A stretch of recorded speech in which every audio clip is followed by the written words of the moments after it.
So welcome back to Arcadia.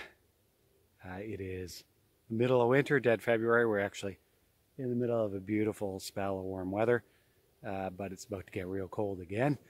But things have slowed right down, so we thought we would take a little bit of time to just give a little update of what's going on here in the wintertime before we start ramping up for spring. Hard to believe that we'll be starting seeds in like another week or two. Getting the onions and asparagus started. So here's what's going on around the farm in winter. So the winter chicken house, they're obviously not on pasture for the winter, and we didn't have time. We'd prefer them to be in a greenhouse, but we didn't have the time or money to do it. So we've converted this old milking shed, asbestos lined milking shed, into a winter home for the chickens. So it's egg collecting time, so we'll bring you along, just some kitchen scraps.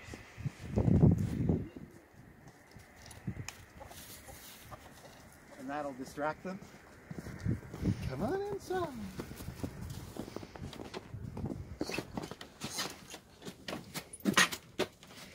So we've got their little sally port. I'm going to close them out. It's coop cleanup day because it's a nice day out. So we'll exclude them outside and keep them out of the dust. So just a little entranceway.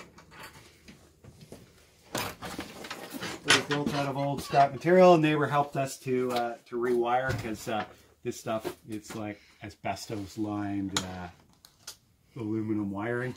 So he's like, I would never sign off on hooking that up. So he helped us to rewire the coop so we have a light. Plugs, so that way when we get chicks, we can incubate our meat birds and stuff in here too and keep them out of our garage.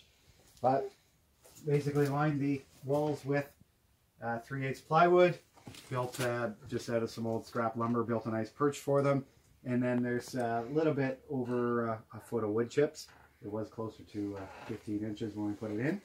And this guy's not supposed to be in here. But the idea being that all their poop falls on the deep wood chip bedding, and then once a week, once every 10 days or so, come in here with a pitchfork and turn the bedding over to work the poop in, which will eventually turn into a really nice compost. But it keeps the smell down, keeps them off their manure, it keeps things a little bit more hygienic. And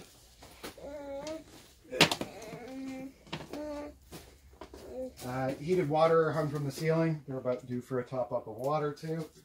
And then these old nest boxes were here. So this was used as a chicken coop at some point in the past. We closed off all but 2 of the nest boxes because we don't want them hanging out in there. But yeah, this is their winter quarters. So there's a window behind Kayla there that lets air in. There's a door that we leave open during the day to keep ventilation going through. And they have a nice dust. Oh, geez, I dropped an egg. And a nice dust bath box.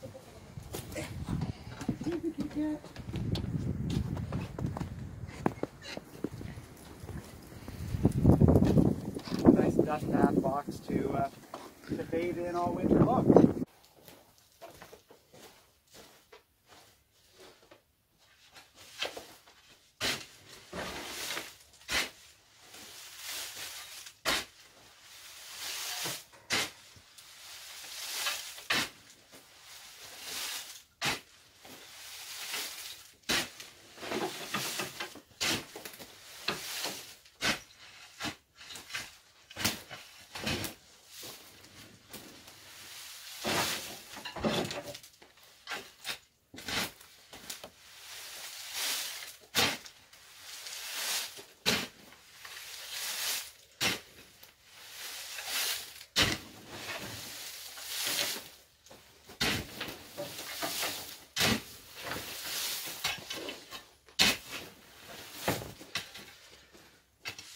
So you can probably see the dust.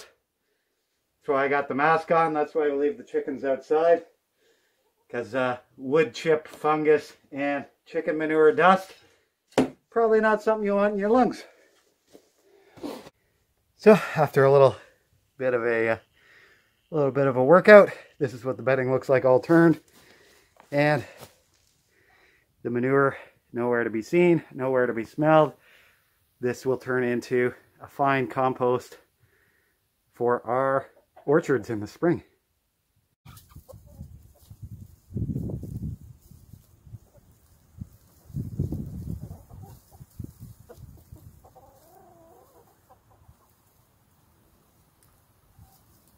So the girls are looking pretty good. Gaston's on guard, the big boy.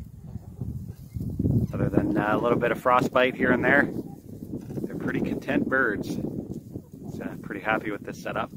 It's not a forever thing, but this should make a nice garden area in the spring for squash or maybe some grain or something like that, or cover crops. And it may end up being a chicken yard again next winter. So we also built some winter quarters for the barn cats. They may look sweet and cuddly, but these are vicious killers. Having taken down full-size rabbits and squirrels, we can pop the top off for easy access. There's a little vent that vents warm air out from the house, from our heat pump. Some straw bedding, styrofoam lining. They are nice and toasty in there. Aren't you, Jerry? And we have our skating rink, which this year is just a little one. It's a tester. Also needs a shoveling, but then we've got a lane for skating some suicides on there.